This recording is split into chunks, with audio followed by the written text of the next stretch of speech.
Madame, Monsieur, bonsoir, bienvenue à cette émission. 2015 est une année assez particulière. Elle marque en effet la 24e année de la campagne des 16 jours d'activisme contre la violence faite aux femmes. C'est aussi la fin du plan d'action des 8 objectifs du millénaire pour le développement, les OMD. Les ODD, les objectifs de développement durable, prennent le relais cette année aussi. Ce sont pour la plupart des objectifs sur lesquels des nations entières misent tout leur espoir pour un demain meilleur. On va voir cette émission en substance en quoi la campagne annuelle des 16 jours d'activisme et les ODD peuvent aider à améliorer les conditions des femmes et des filles en Haïti et à travers le monde. Avec des invités de marque, bien entendu, Mourad Ouaba, le représentant spécial adjoint du secrétaire général des Nations Unies en Haïti. Bienvenue à cette émission. Merci et félicitations pour mon nom. On a aussi une autre invitée, c'est Madame Sandra Jean-Gilles. Elle est représentante de la société civile à cette émission, professeure à l'université, animatrice sociale et j'en passe. Experte en genre, on ne va pas l'oublier. Bienvenue à cette émission. Merci beaucoup et la liste était longue. Mais merci d'avoir bien synthétisé. Alors, 16 jours d'activisme, un événement, une campagne. Pour quelle action? C'est ce qu'on va voir dans un premier temps à cette émission. Tout d'abord, regardez ce clip.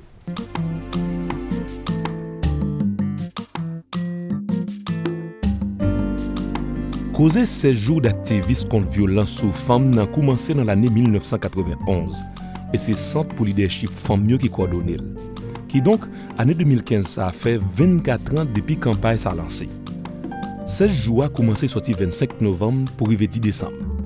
Moment ça, c'est une occasion pour conscientiser la population sur affaires violence qu'a fait sur femmes et jeunes filles et puis tout agir pour éliminer qualité violence ça.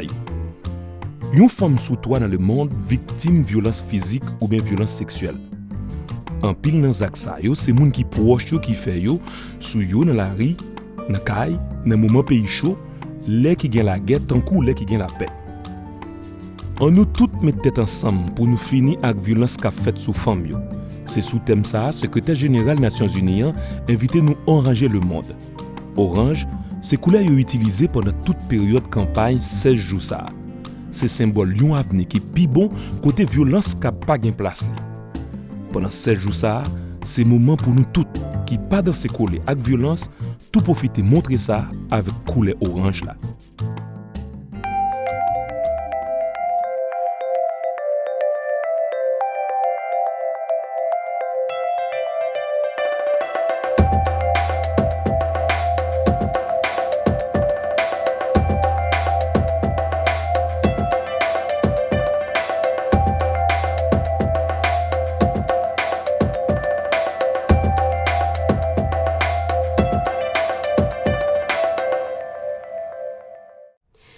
Jours d'activisme contre la violence faite aux femmes qui s'étale sur la période du 25 novembre au 10 décembre 2015. Mourad Ouaba, comment le système des Nations Unies en Haïti s'organise pour marquer cette date?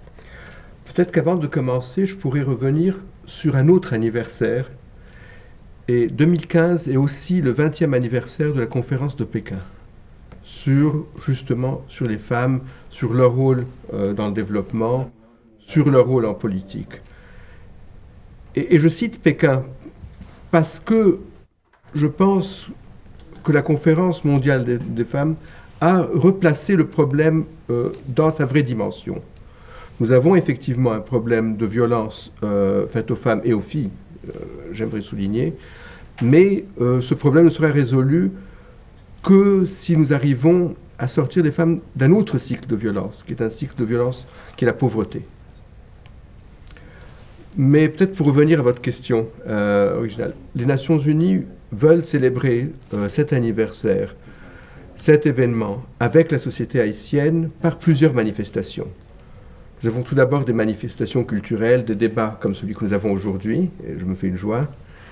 Nous avons également des manifestations sportives, et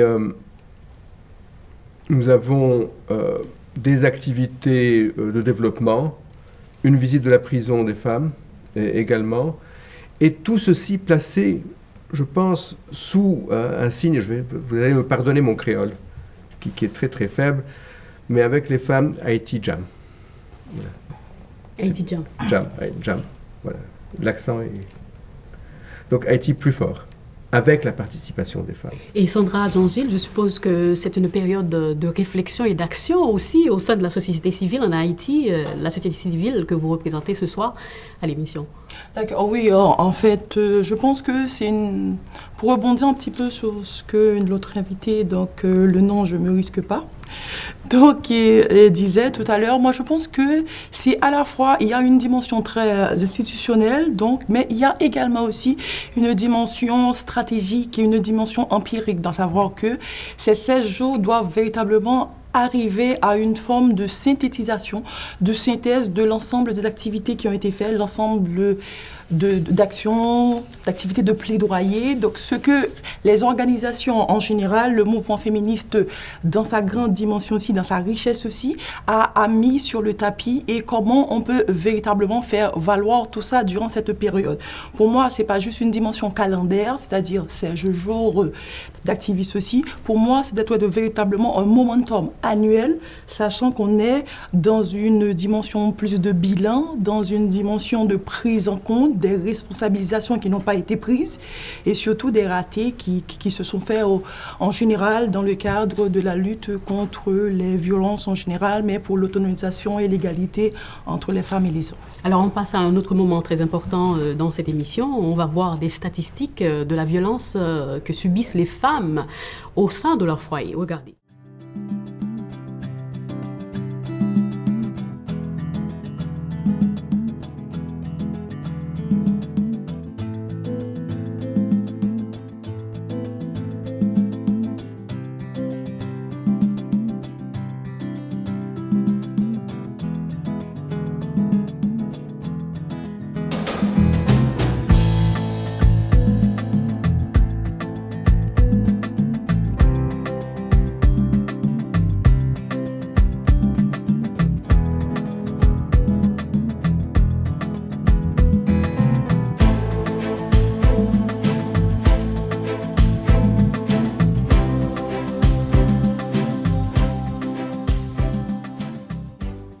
Voilà, c'était des statistiques datant de 2000, 2006 et de 2012, des sources de EMUS 5. Donc, Mouad Ouaba, 16 jours d'activisme. Si on peut faire un petit peu l'historique de cet événement, comment est-on arrivé là? Pourquoi on pense à mettre un tel projet sur pied, les 16 jours d'activisme, pour défendre, pour promouvoir et pour sensibiliser les gens contre la violence faite aux femmes? Rapidement. Alors, je pense qu'il y a une réalisation dès les années 90 que les violences faites aux femmes ont plusieurs aspects. Je crois que vos statistiques les ont montrés. Mais il y a aussi d'autres aspects. Et on commence toujours donc, par, aujourd'hui, par le 25 novembre, en tant que journée contre la violence faite aux femmes. Mais nous continuons à travers plusieurs événements des Nations Unies qui nous demande vraiment de manifester notre refus de cette violence et notre soutien aux femmes qui subissent la violence. Alors, si on doit définir ce qu'est la violence, pour vous, concrètement, qu'est-ce que c'est, rapidement? Pour moi, la violence aussi, je dois dire, c'est un espace, un cycle dans lequel on place un individu, en l'occurrence la femme aussi, dans l'incapacité de se réaliser en tant que personne. Donc ça peut prendre différentes dimensions, ça peut être physique, ça peut être politique, mais c'est surtout avant tout sociétal. Donc, et moi, ma grande préoccupation aussi par rapport à ces manifestations, c'est qu'on essaye d'aller plus vers une dimension globale, plus large. Donc, de combattre la dimension restrictive des 16 jours. On ne va pas se résumer la lutte, l'activisme contre la violence aux 16 jours. Pour moi, c'est un momentum, c'est très clair. Donc, ça va être plus large aussi, mais c'est une vitrine pour montrer ce qu'on a fait durant l'année. Mais 24 ans après, M. Mouad Ouaba, pourquoi on en parle toujours? On en parle toujours et on va continuer à en parler tant qu'il y a une violence faite contre une seule femme. Parce que la violence faite aux femmes est un problème de société. Et non seulement un problème de société, mais également un déni de droits humains. Et je pense que quand il y a un droit humain qui est bafoué, tous les droits humains sont bafoués. Et vous êtes d'accord avec ça? Oui, exactement. Pour moi, il ne faut pas... En fait, je pense que je reviens toujours. Il ne faut pas les compter. Il faut voir ce qu'on en fait à chaque année. Est-ce que ça sert véritablement? Et surtout, quelles sont les voix qui émergent, c'est-à-dire des groupes de femmes, des expériences qui ne sont pas encore dites, des interventions qui restent à faire, de comment on peut utiliser cet espace-là pour faire émerger d'autres voies de la lutte. Donc, pour moi, il ne faut pas les compter en disant qu'on est à 24, qu'on va être au 25e. Il faut le voir toujours et encore une forme d'expression très forte, très plurielle, marquée sur un temps véritablement, mais ça reste une perspective globale de qu'est-ce qu'on a fait, qu'est-ce qu'on veut faire, et surtout, qui est-ce qui est concerné, et surtout, est-ce que tout le monde a la possibilité d'avoir accès à cet espace-là pour faire passer leurs revendications. Alors, on va passer à la deuxième partie de l'émission. Les OMD cèdent la place aux ODD. On va voir quels sont les acquis et perspectives tout à l'heure, mais regardez ce clip.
On vient de faire un survol des 8 objectifs du millénaire pour le développement. Monsieur Oumoura Douaba, si on fait ce survol en termes de réalisation et d'attente, est-ce qu'on peut dire que les attentes par rapport aux 8 objectifs du millénaire pour le développement ont été comblées? Je pense que nous avons réussi à mettre énormément de moyens en œuvre pour réussir les objectifs du millénaire pour le développement. Je pense surtout à la pauvreté, qui a effectivement été réduite dans le monde de 50%, qui était un des objectifs primordiaux des OMD.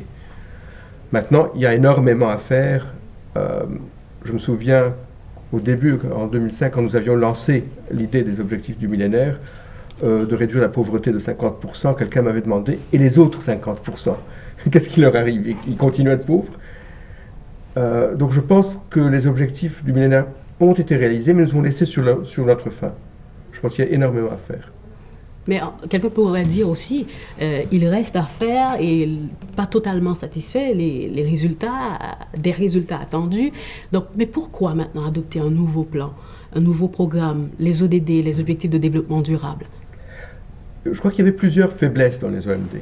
La première, est-ce que c'est pour compenser les 50% Tout d'abord, pour compenser les 50%, il faut dire, nous ne voulons pas réduire la pauvreté de moitié, nous voulons éliminer la pauvreté. Je pense que tout le monde a le droit de sortir de la pauvreté, pas juste la moitié de la population, tout d'abord.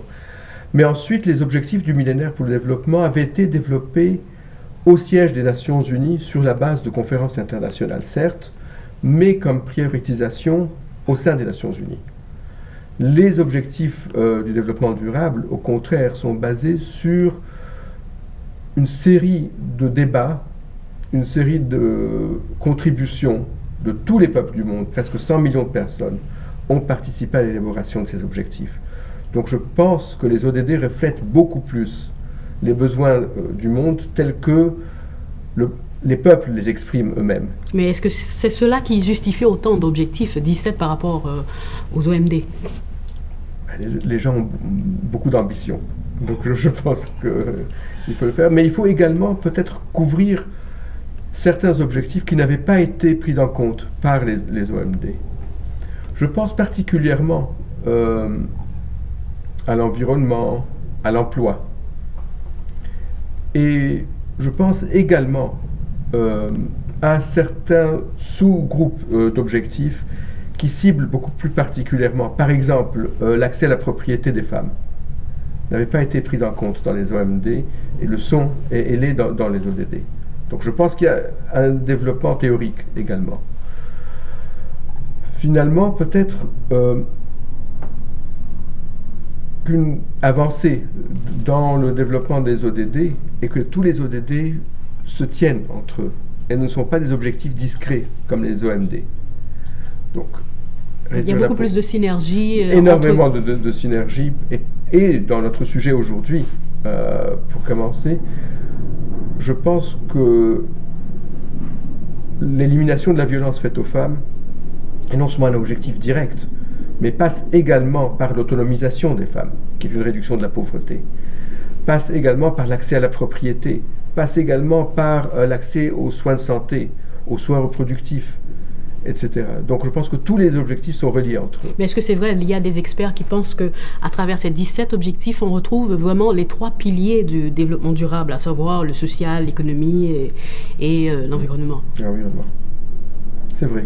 Mais on trouve tous les 3 piliers. On trouve également, et là nous avons une innovation dans les ODD qui est l'objectif 16.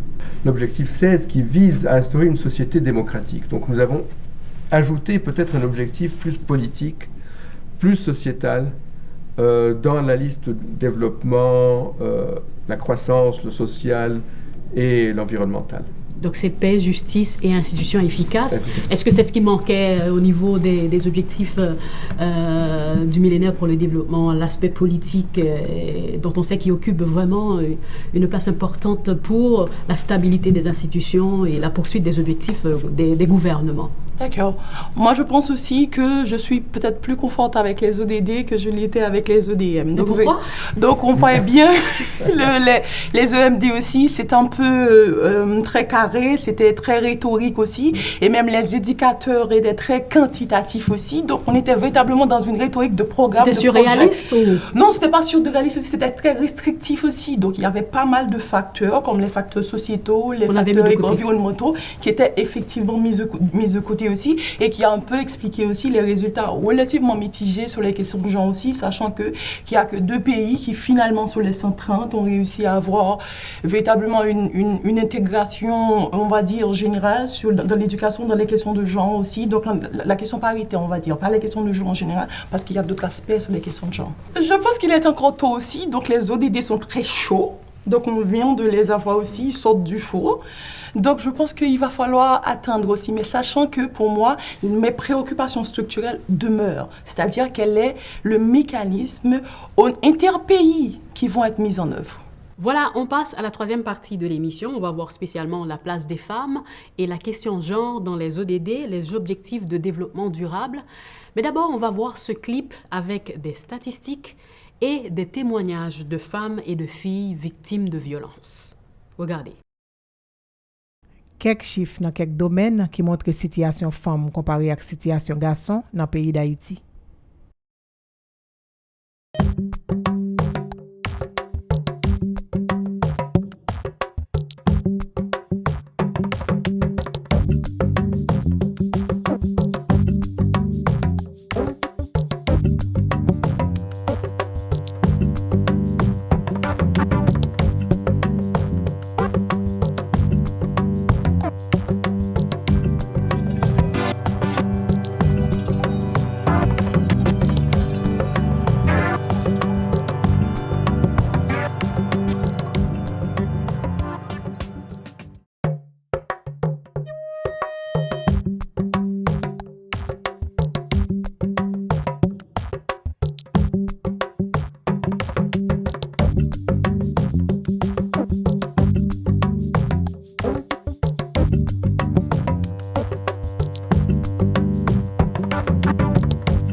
C'est l'aime après me fin série et Zach là me fin perdre espoir. Si me perdu tête, moi me pas connaître ma partie et me pas songer si me gain petit, me pas songer en de moi. Moi senti monte parce que un bagage comme ça arrivé et puis bon me pas senti normal moi même parce que là ça te fin fait dans l'hôpital de pas de jambe bagage dans ça et ça fait me délever me tellement senti gêné dans Saint-Domingue. Je m'appelle Daline. J'ai 11 ans. J'ai vécu une histoire très mauvaise. On m'a abusée. Je me sentais très mal. Je ne savais pas ce que je dois faire. J'ai 14 ans. Mon frère et maman. Papa me fait cas de Jacques sur moi. La police mettait la prison. La justice m'a dit pour la gueule. Sur la gueule, quand c'est qui était mieux. Première fois, qui ça a fait déjà? Première fois, elle était boulot moi déjà. Deuxième fois, elle était manqué pété gym. Elle fait 2 mois à terre à gym. Je ne suis pas dans gym. J'ai 10 ans avec qu'on y a placé. Les 3 petites avec lui pas occupé. Yo voulez mandat à monsieur vient battre. Comment le fait joindre pour lui beaucoup? Comment ça? Tout rentré dans caille là parce que élite bâti caille là. Qu'on y a tout temps rentrer vinn bam coup depuis qu'on est la police d'elle, il tout temps vinn entrer. Il était bam coup de bois, qu'on y a santé caille là, qu'on y a la bagaille, il va caille tellement. Dans main gauche. Si mon était là, elle t'a battu. Si mon yo tout temps a crié. Qui ça a été dit? Il va dire rien non. Si mon yo chaque fois la beaucoup, si mon yo kon prise. Oui, yo tout a crié. Yo pas jamais dit papa pas fait ça. Oui, yo tout a dit ça. L'entrée ti mon yo en bas battre. Voilà, on a vu en substance un tableau représentatif de la participation, la représentation des femmes dans les divers secteurs de la vie nationale en Haïti et aussi des témoignages de femmes victimes de violences sexuelles, notamment Mouad Ouaba. Comment peut-on parler de violence à l'égard des femmes aujourd'hui, en même temps parler aussi de la nécessité d'organiser toujours des événements comme le 25 novembre? Je crois qu'il est essentiel tout d'abord de parler de violence contre les femmes et contre les filles aussi, si j'ai bien vu votre présentation. Il faut en parler parce qu'il faut le pire ennemi, je pense, le pire ennemi, c'est le silence. Et je pense qu'il faut tout d'abord en parler. Et il faut rendre les gens conscients de ce qui est fait n'est pas acceptable culturellement, n'est pas un phénomène de société dont on se dit, voilà, il va disparaître avec le développement, n'est pas acceptable. Il y a des sociétés riches qui ont également des problèmes de violence faits aux femmes et aux filles, il y a des sociétés pauvres, il y a des sociétés dans le monde entier, que ce soit ici dans la Caraïbe, ou en Afrique, en Europe, en Amérique latine, il y a toujours des phénomènes de violence contre les femmes et les filles qu'il ne faut jamais passer sous silence. Donc je pense qu'il faut toujours en parler. Que ce soit le 25 novembre, pour donner un momentum, je vous rejoins parfaitement dans cette idée, mais également tous les jours.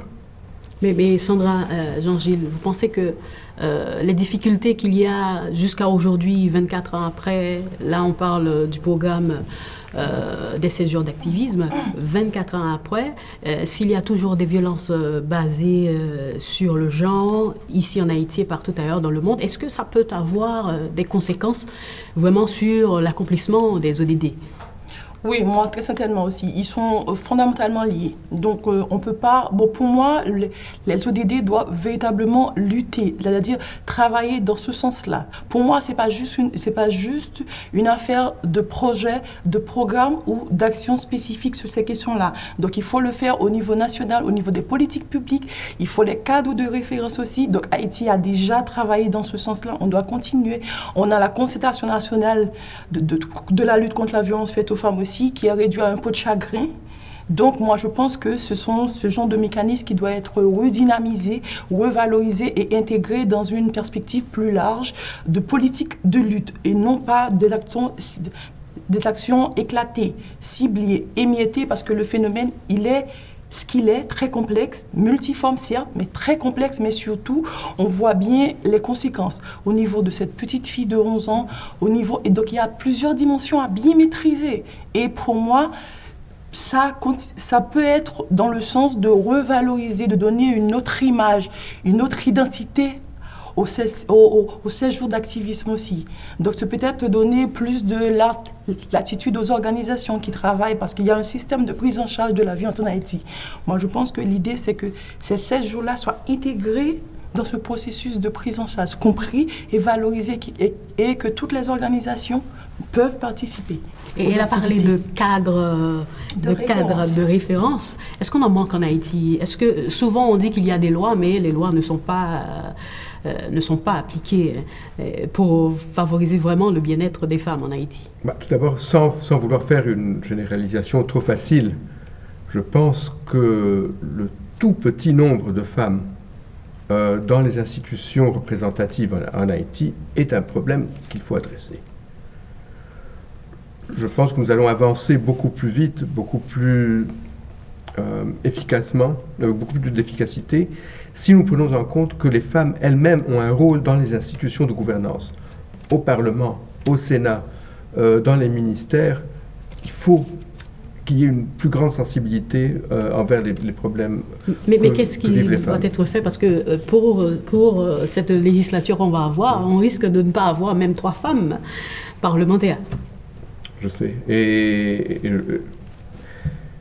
les choses sont ce qu'elles sont, mais je pense qu'on peut aller de l'avant en d'autres aspects. Il y a un aspect juridique, il y a un aspect de nomination de juges, par exemple, de procureurs. Je pense qu'il y a une plus grande participation de la femme dans la magistrature aujourd'hui en Haïti. Je pense que nous pouvons aller vers une plus grande représentation des femmes dans les ministères, par exemple. Donc nous pouvons essayer de contourner cette absence cruelle même de femmes dans les institutions législatives. Et dans le tableau qui a été présenté à l'écran tout à l'heure, on a vu des écarts entre les femmes et les garçons en matière d'accès à l'éducation, notamment dans le secteur de la politique.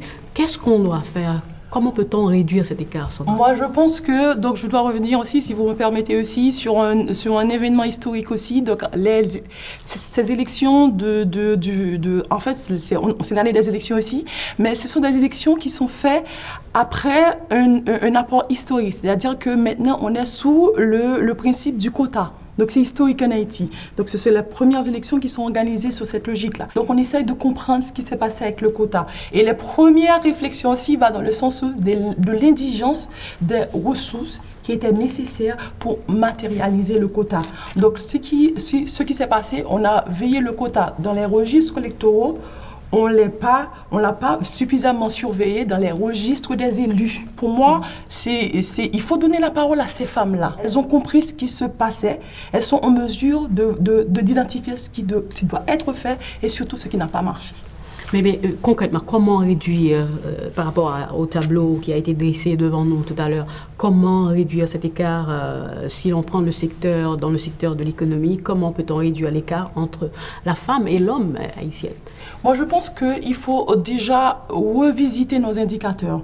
Donc, quand on parle d'accès, il faut véritablement voir qu'est-ce que ça va donner. Par exemple, si on prend les femmes qui sont dans le système, on va dire, formel d'emploi, c'est de regarder aussi en termes de leur système de revenus, comment la masse salariale aussi est distribuée par rapport aux hommes, par rapport aux femmes.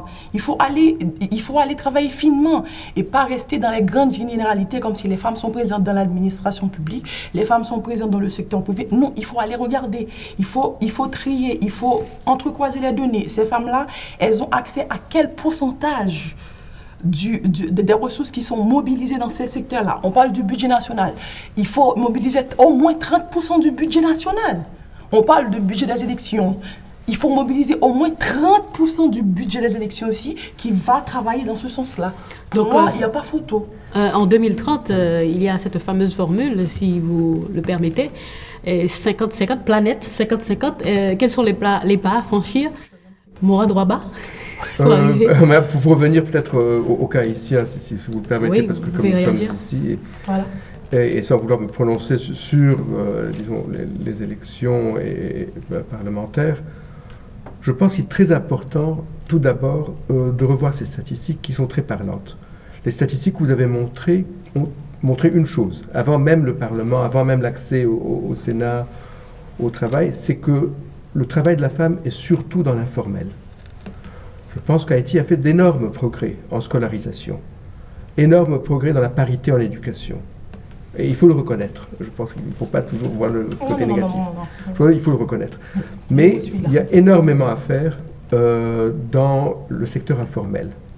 Et je pense qu'une action dans le secteur informel pour renforcer le rôle des femmes, pour leur donner plus de droits, surtout les femmes qui travaillent dans l'informel, pour donner une égalité, une parité de salaire avec les hommes. Ça, on n'en parle jamais, mais il faut en parler. À travail égal, la femme ne reçoit pas le même salaire que l'homme. Si nous voulons, pour rejoindre peut-être le problème de la violence dont nous avions parlé au début, si nous voulons éliminer cette violence, il faut que les femmes puissent avoir des ressources propres, des ressources financières propres, puissent avoir accès à la propriété terrienne, qui encore une fois fait défaut en Haïti. Donc il y a des choses essentielles, économiques, qui peuvent aider une femme victime de la violence à dépendre d'elle-même et ne pas devoir rentrer au foyer familial où elle a subi cette violence. Voilà. Et on a vu aussi une dame, elle vit à Petit Goâve. Ouais. Sa dépendance par rapport à son mari sur le plan économique la contraint de rester à la maison et de vivre les violences. Donc, est-ce que vous pensez que l'autonomisation des femmes peut vraiment aider à les rendre indépendantes et moins victimes de violences? Ouais, oui, en fait, c'est le mot aider, contribuer, parce qu'à l'heure d'aujourd'hui aussi, il faut le dire aussi, l'état de la recherche en Haïti sur les questions de violence aussi, il fait cruellement défaut. Donc, on a plus de données qui sont dans la pratique même de la lutte contre la violence faite aux femmes aussi. Donc, c'est pas véritablement intégré dans une production scientifique. C'est-à-dire, les universités ne sont pas conscientisées, donc ils ne participent pas à la production de cette connaissance qui pourrait me permettre de répondre par oui ou par non. Donc maintenant, on va faire des hypothèses, sachant que oui, effectivement, ça peut être une aide de valeur si la femme pouvait, par exemple, par rapport à tout ça aussi, avoir un accès, surtout un accès direct, pas beaucoup d'intermédiaires. Vous voulez faire un crédit, donner un crédit substantiel, mais direct à la femme. Pas 10 000 associations, 10 000 organisations aussi qui vont faire le petit projet et à la fin, et en bout de course aussi, la femme se retrouve aussi avec quelques pécules pour développer des activités économiques aussi, sachant qu'on est en train véritablement de tourner en rond. Donc, la labyrinthe devient un petit peu plus corsé. Pour moi, c'est toujours ça, d'avoir l'autonomisation. Mais aussi, c'est le secteur informel, vous avez parlé. Mais il y a le secteur formel aussi. Il y a les femmes qui travaillent. Il y a ce qu'on appelle aussi les métiers de femmes. Même à mon niveau. Par exemple, moi, on me considère comme une experte en genre, c'est-à-dire que je travaille pour la femme en tant qu'une femme. Donc après, c'est un petit peu l'arbre qui cache la forêt. Donc ça occulte un petit peu toute ma chaîne de compétences que je pourrais avoir aussi. Donc il faut le voir à différents niveaux, sachant qu'il y a des opportunités, il y a des ressources matérielles, économiques et économiques aussi. C'est comment on peut amener le plus grand nombre de femmes à avoir accès, un accès durable à ces ressources. Mais quelle est la meilleure stratégie adoptée, Mouad Ouaba, pour augmenter vraiment ces ressources, la capacité de la femme à créer des ressources? Je pense tout d'abord que chaque société doit élaborer ses propres stratégies. Il n'y a pas une meilleure stratégie, sinon on l'aurait fait depuis longtemps. Mais je crois que chaque société, à chaque moment historique, devrait élaborer ses propres stratégies. Je verrai certainement, dans un contexte comme celui-ci, par exemple, où nous avons fait énormément de progrès en éducation, je le répète, je pense qu'il faut plusieurs éléments. Vous l'avez dit au début, je pense qu'il faut un meilleur accès de la femme au crédit. Il faut garantir, par des moyens juridiques s'il le faut, l'accès de la femme à la propriété. Il y a très très peu de femmes qui ont accès à une propriété terrienne aujourd'hui en Haïti, qui ont accès à une propriété immobilière, qui leur permettrait de développer un peu une autonomisation. Je pense également, et nous avons parlé de quotas peut-être dans le système politique, mais il faut parler également de quotas dans le système économique. Donc avoir un rôle de la femme dans l'entreprise, dans l'accès à l'emploi, s'il le faut par quota, je pense, est une idée à explorer. Ce problème tient sa source de par l'éducation que reçoivent les femmes. Donc, en quelque sorte, comment arriver à une meilleure participation des femmes? Moi, je pense que l'idée, en fait, pour moi, c'est un peu plus général aussi que la socialisation, même si primaire ou secondaire. Pour moi, c'est un petit peu la façon même dont l'État est organisé aussi, la conception même de la citoyenneté. Donc, il y a une citoyenneté dominante, il y a une citoyenneté affaiblie. Et et après, on va avoir aussi toutes les actions, tout le dispositif, toutes les politiques qui vont être menées, ils vont aller dans ce sens-là aussi. Donc, après, toutes les questions de socialisation aussi, de construction sociale des identités aussi, ils prennent naissance dans ce creuset-là. Donc pour moi, c'est un peu plus général. Mais en règle générale aussi, moi, ce que je peux attirer l'attention, je voudrais vraiment mettre l'accent aussi, c'est que vous voyez que les femmes, ils vont avoir accès. Moi, je pense qu'il y a des femmes qui ont un accès, mais c'est un accès appauvri, c'est un accès ponctuel aussi. Il faudrait regarder déjà dans ce sens-là aussi, comment valoriser un meilleur accès aussi. Et le groupe de femmes qui n'ont pas encore accès à tout ça aussi, on doit étudier la façon qu'elles aient véritablement. Mais surtout, je me répète, excusez-moi, mais un accès direct. Pas de fleuriture, pas de discours piégé, pas de discours rhétorique, l'égalité de genre, tout ça. Donc il faut juste aller prendre les femmes, leur composition démographique, les secteurs dans lesquels ils fonctionnent, comment elles fonctionnent, valoriser certains métiers, par exemple les personnes qui sont dans les métiers domestiques, les métiers, les femmes ouvrières, comment on peut regarder? Pour moi, il faut le faire au cas par cas. On va laisser de côté toutes les grandes généralités, la grande rhétorique et aller dans l'empirisme, dans vraiment l'action concrète. Alors, on ne va pas prendre les ODD au cas par cas, mais on va analyser l'ODD 5 qui est une solution durable pour un développement durable. Suivez ce clip.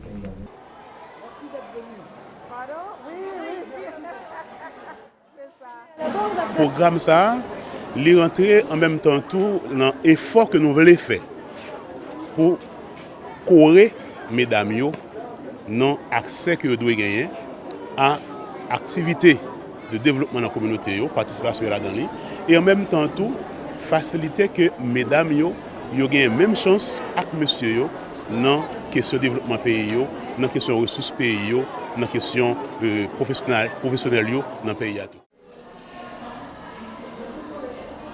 Le programme d'action de Beijing qui était adopté en 1995 et lors de la 4e conférence mondiale sur les femmes, il identifiait les petites filles comme une dans 12 domaines critiques qui nécessitaient une action prioritaire des gouvernements et de la communauté internationale. Investir dans le potentiel des filles, investir dans l'éducation et dans la formation des filles, c'est un meilleur investissement pour l'avenir. 700 timoun dans l'école ça, plus ça dans 3 autres écoles a bénéficié des projets QUIPSA, qui c'est ordinateur, imprimante, UPS, génératrice avec internet. Jodi an, on monde qui pas gain connaissance dans domaine nouvelles technologies, information et communication, c'est un monde qui presque n'a fait noir. Demain même, c'est pire d'attendre. L'accès à la technologie aujourd'hui est devenu incontournable. Ne pas permettre à la femme d'avoir accès à la technologie aujourd'hui, c'est la priver d'une entrée dans la vie active de la société qui est aujourd'hui une société très informatisée. Donc, c'est un outil qui lui permet de s'affirmer sur le marché de l'emploi.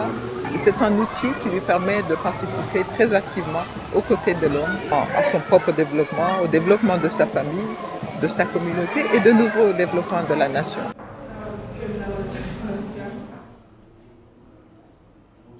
On a vu à travers ce reportage la nécessité de donner l'accès aux femmes et aux filles aux nouvelles technologies de l'information. Moi, Douaba, mais si on fait une différence entre l'ODD 5 et l'OMD 3, et je peux prendre promouvoir l'OMD 3, promouvoir l'égalité des sexes et l'autonomisation des femmes, et l'ODD 5, parvenir à l'égalité des sexes et autonomiser toutes les femmes et les filles. Donc, l'ODD 5, est-ce un complément ou autre chose? C'est un développement, je pense. C'est un développement de l'OMD. Et je crois que l'ODD 5 donne beaucoup plus de précision à ce que nous voulons faire, du point de vue de l'autonomisation des femmes. Par exemple, tout l'accès aux technologies de l'information est neuf dans cette ODD. Et je pense que l'accès aux technologies de l'information est un développement qui va avec la marche du siècle. Mais également l'accès à la propriété, sur lequel je reviens assez souvent, je le sais, mais je pense que si nous n'avons pas de ressources autonomes pour les femmes, elles seront condamnées, et j'ai vu le clip avant celui-ci, à rester dans un foyer familial où elles subissent des violences. Et je pense qu'il faut arrêter ceci. Donc l'ODD, pour revenir à votre question, est un développement et une plus grande précision dans le but des OMD. Alors, parvenir à l'égalité des sexes en Haïti, est-ce qu'il y a des voies et moyens, Sandra? Oui, moi je pense aussi, mais un petit peu pour la comparaison aussi, moi je pense qu'on avance un petit peu, mais on n'en est pas encore là. Pour moi aussi, il y a véritablement des tournures de phrases à améliorer aussi. C'était promouvoir aussi, ça avait une saveur de vœux pieux. Maintenant, ça prend un petit peu plus forme, une forme, on va dire, dynamique d'action, de procédure, de processus à mettre en œuvre aussi. Moi, je pense qu'on veut arriver aussi, il faut véritablement arriver à un moment de la durée de dire, voilà, on est arrivé, on va arriver, et de mesurer un petit peu le parcours qu'on doit faire aussi pour arriver à tout ça. Pour moi, en Haïti, je pense qu'on va devoir tabler sur ce qui existe déjà. On a la politique nationale d'égalité entre les femmes et les hommes qui a été développée avec le support institutionnel du ministère de la Condition féminine aussi. Pour moi, c'est une très très bonne étape aussi et on peut tabler sur ça aussi pour développer d'autres actions. Je pense qu'il y a des grandes priorités qui sont prises en compte dans le cadre de ce document-là. Pour moi, c'est essentiel que des ressources soient mobilisées à ce niveau-là. Déjà qu'il y a une volonté plus politique, mais plus active, pas juste signer le document. Donc il faut véritablement voir institutionnellement comment la mise en œuvre du document de la politique va s'organiser au niveau gouvernemental, au niveau étatique, et après comment les autres acteurs vont se mobiliser, c'est-à-dire les organisations de femmes, le mouvement féministe dans son intégralité, les organisations qui sont en soutien à l'égalité, à la lutte pour l'égalité en Haïti, comment vous allez vous aligner sur ces priorités qui ont été développées avec votre aide aussi. Donc pour moi, c'est déjà un manque. Les ODD en général et l'ODD 5 aussi, ça doit transiter aussi par le cadre de référence. On a le plan stratégique de développement du pays qui, coïncidence, va être sur l'horizon 2030 aussi. Pour moi, il y a beaucoup d'alignement. Il y a beaucoup de travail d'alignement, de traduction à faire, d'exploitation aussi, d'opportunités et surtout de responsabilisation. Qui va être en mesure de faire quoi?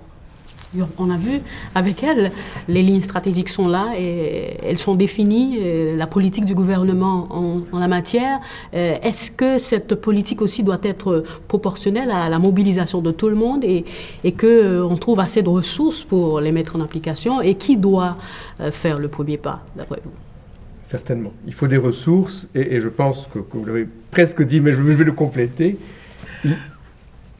C'est un combat de longue haleine qui ne peut être gagné vraiment qu'avec des ressources, et des ressources de toutes parties. Il y a des ressources de l'international, il y a l'aide publique au développement, certainement. Mais il faut également toucher d'autres sources de financement. Quelles sont ces autres sources? Des sources de financement locales, par exemple, par une fiscalité avancée. Une source de financement également du secteur privé. Une source de financement, vous êtes assise, madame, derrière le mot combit. Et je pense que ça nous donne une piste haïtienne pour avancer, pour trouver justement d'autres ressources. Mais je pense qu'il faut mettre toutes ces ressources en commun pour arriver à un but certain. Ressources humaines et toutes et inclure l'aide publique au développement, ouais. Certainement. Mais aussi inclure le rôle du budget. Un budget qui soit plus sensible aux questions de genre, qui soit plus sensible aux besoins de la femme en Haïti.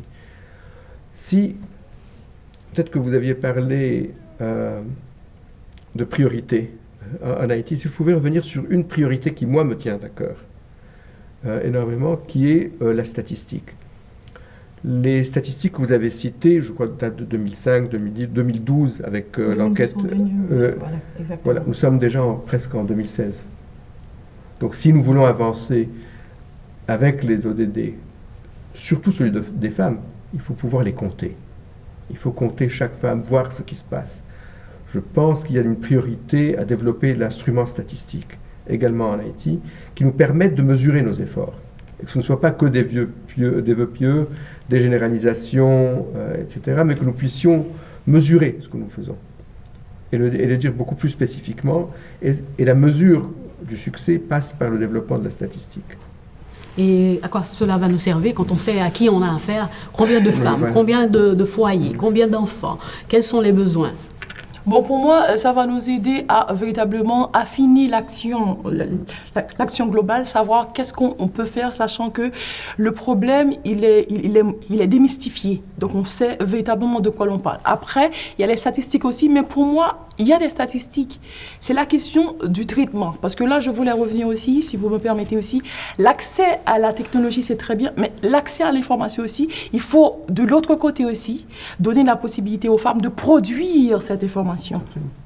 Donc, parce que si j'ai accès à une information, mais c'est une information assez agressive, qui me pose tout le temps en sexe faible, que je dois tout le temps batailler pour faire entendre ma voix, que je dois m'allouer 16 jours par année pour parler de ma situation, à ce moment-ci, il faudrait penser à me donner la possibilité de la produire, cette information. Donc, pour que moi, ainsi que les hommes, puissent avoir accès à cette information réformée, revisitée, renouvelée par les femmes. Et vous voulez réagir? Non, je suis entièrement d'accord. J'ai vu que vous acquittez, donc oui, vous pouvez réagir. Absolument d'accord. Chaque parole. Oui, voilà. Et pour moi, avoir des données et surtout un traitement sensibilisé sur les questions de genre avec des personnes qui sont conscientisées, qu'on est en train de travailler sur des données sensibles qui vont servir pour monter nos politiques publiques. En Haïti, on a les politiques publiques, on a les politiques sectorielles aussi, mais on a véritablement une insuffisance de l'exploitation de l'outil statistique aussi, mais au-delà de ça, on a les problèmes de traitement. Et surtout, il faudrait donner la parole aux organisations de femmes qui nous ont relayés de l'absence de politique publique, en l'absence de grandes ressources. Il y a les organisations de femmes, toutes catégories confondues, qui ont tenu le flambeau, qui ont proposé des services, qui sont en train de revisiter leurs services, mais je dois l'avouer, avec des moyens qui frisent l'indigence. Et pour moi, ça doit aussi s'arrêter là. On va dire halte là à ça. Donc elles sont compétentes, elles sont très proches de la grande population aussi, elles ont développé une certaine expérience, mais une expérience brute qui mérite d'être mieux valorisée. Oui, mieux valorisée, et on ne va pas s'arrêter là, on va voir l'autonomisation des femmes. Est-ce qu'on doit travailler purement et simplement sur l'autonomisation des femmes, faire en sorte que les femmes puissent être aussi au timon des affaires? Regardez ce clip avec des femmes magistrats. L'école magistratia, Emma, commençait à fonctionner 7 novembre 1995, boy site là, sur route frère. Emma a 20 ans d'elle. Elle était capable de plus toujours, parce que c'est Constitution mars 1987 là qui créait pour faire formation initiale et formation continue pour postulant cap entrée, avec juge qui déjà travaille dans le système judiciaire. L'école là sous 6e promotion année ça. La donne a 33 femmes et 34 garçons. C'est la première fois que toutes femmes aspirant magistrat sa yo. C'est pi gros rêve Néhémie Jean-Baptiste vin juge yon jou pour capable écrire dans doctrine dans tout et puis pour femmes suspendre victime. Moi-même personnellement m'te vivre une expérience côté que m'te une victime de la loi. Pendant que j'étais enceinte, j'étais une victime de la loi. Je pense que la magistrature a une bonne occasion pour réfléchir sur le vide juridique qui gagne, pour m'écrire dans la doctrine. Si Maggie, comme femme, arrive prendre extension pour la directrice étude Emma, c'est parce qu'elle voulait partager connaissance l'État haïtien Bali. Et puis, montrer tout que femme yo gen en pile compétence.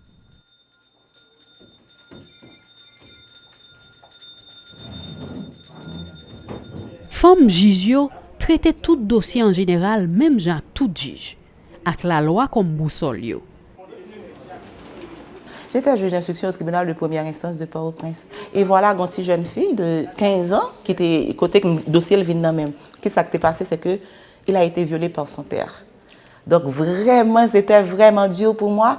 Et je ça, après maman, petite jeune fille, cette petite jeune fille, toute vie a crié devant pour me laguer papa. Décision a été difficile pour te prendre, même pas de le choix, parce que père, papa, te commettent une infraction. Donc, moi, t'agis conformément à la loi. Aucune fausse interprétation et encore moins. Pour Kounia, c'est seulement 10% de femmes qui gagnent au total dans 5 juridictions d'appel pays d'Haïti.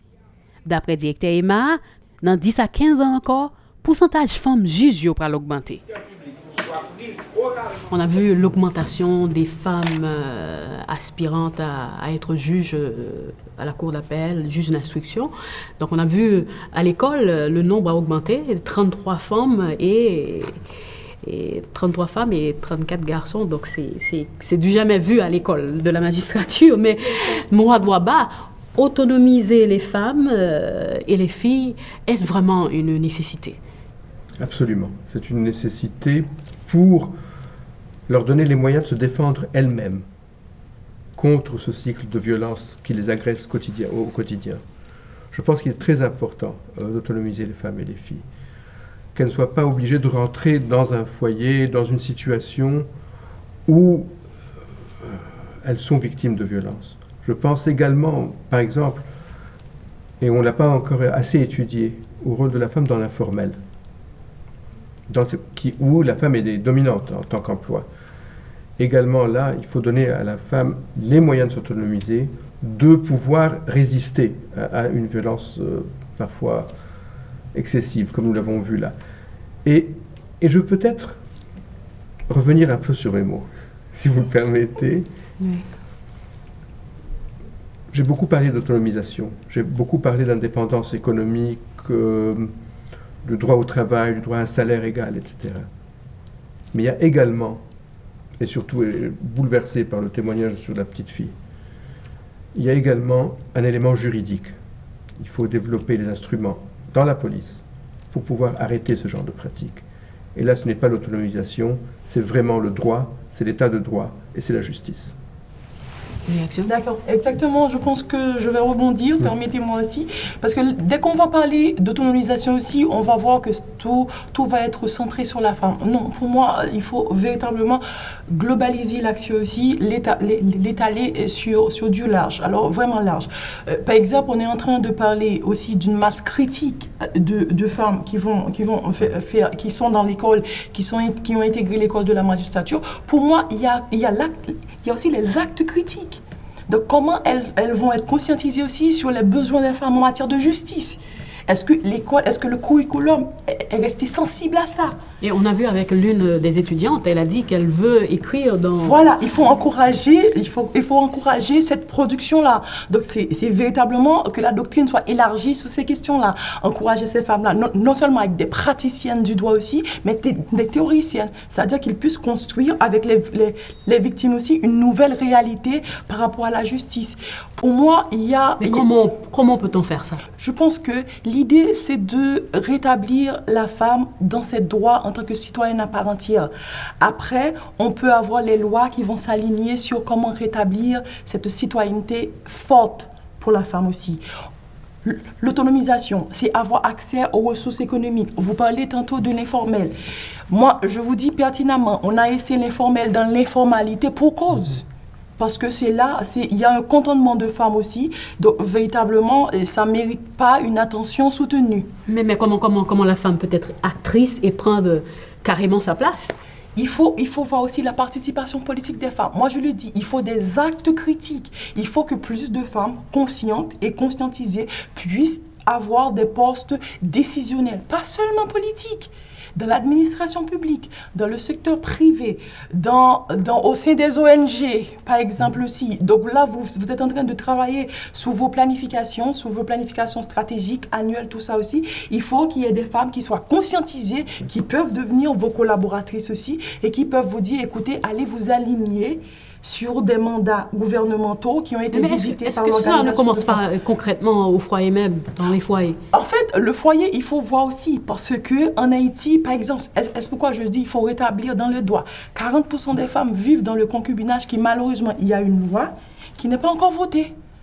C'est-à-dire que la majorité des femmes se retrouvent dans une relation intime, une relation maritale, en dehors de toute légalité, sans aucune forme de protection. Et ça, c'est pas normal. Et si on avait un Parlement sensibilisé sur ça aussi, on en serait là à déplorer le fait qu'on n'est pas encore sur le régime du concubinage légalisé. Mais concrètement, juste avant la fin, Mouad Ouaba, est-ce que avec beaucoup plus de femmes dans les institutions comme personnes qui prennent des décisions, et on a vu dans le clip avec une femme juge, elle a dit qu'elle accorde beaucoup plus d'importance, elle a plus de sensibilité aux dossiers de femmes et de filles. Absolument. Et je pense qu'il faut plus de femmes, mais à tous les niveaux. Je pense que ce qui est fait à l'école de la magistrature est énorme, excellent, et qui participe, je pense, à un renouveau de la justice en Haïti. Et c'est très important. Mais il faut également aller plus loin. À la police, dans la police nationale, également, il faut plus de femmes. À tous les niveaux, comme vous l'avez dit si bien, que ce soit au niveau économique, ou dans l'administration publique, ou encore dans l'administration locale. Mais qui touche le quotidien. Concrètement, comment les Nations Unies peuvent appuyer ces efforts? On a vu les efforts au niveau de la police, de la justice. Donc, comment les Nations Unies entendent appuyer ces efforts pour vraiment arriver à l'objectif 2015-2030? Je pense qu'il y a trois moyens. Et le premier, c'est ce que nous faisons aujourd'hui, c'est un plaidoyer. C'est d'en parler. Et d'en parler de plus en plus, et de développer, je pense, le thème. Le second moyen est l'expertise technique. Parce que Haïti est un seul pays, le rôle des Nations Unies, qui est un rôle international, nous permet de comparer diverses expériences, dire voilà, ce qui a marché en Thaïlande, ceci n'a pas marché, je sais pas moi, au Mali. Une troisième approche aurait pu marcher en Pologne. Et donc vraiment pouvoir comparer les expériences et aider à la prise de décision en Haïti qui soit basée sur une comparaison des expériences internationales. Et finalement, je vais en venir, donc ne vous inquiétez pas, qui est l'aspect de ressources. Je pense qu'il faut que les Nations Unies, quand les Nations Unies développent des projets, des programmes de développement, de gouvernance, qu'elles mettent l'accent également et surtout sur le rôle de la femme et de la petite fille. Alors, on arrive à la fin de l'émission, donc vous avez un mot? Oui, en fait, moi, je voulais un dernier mot aussi, si vous permettez aussi. Vous avez insisté aussi sur qu'est-ce qu'on peut faire d'actions concrètes aussi. Vous savez pourquoi vous insistez tant?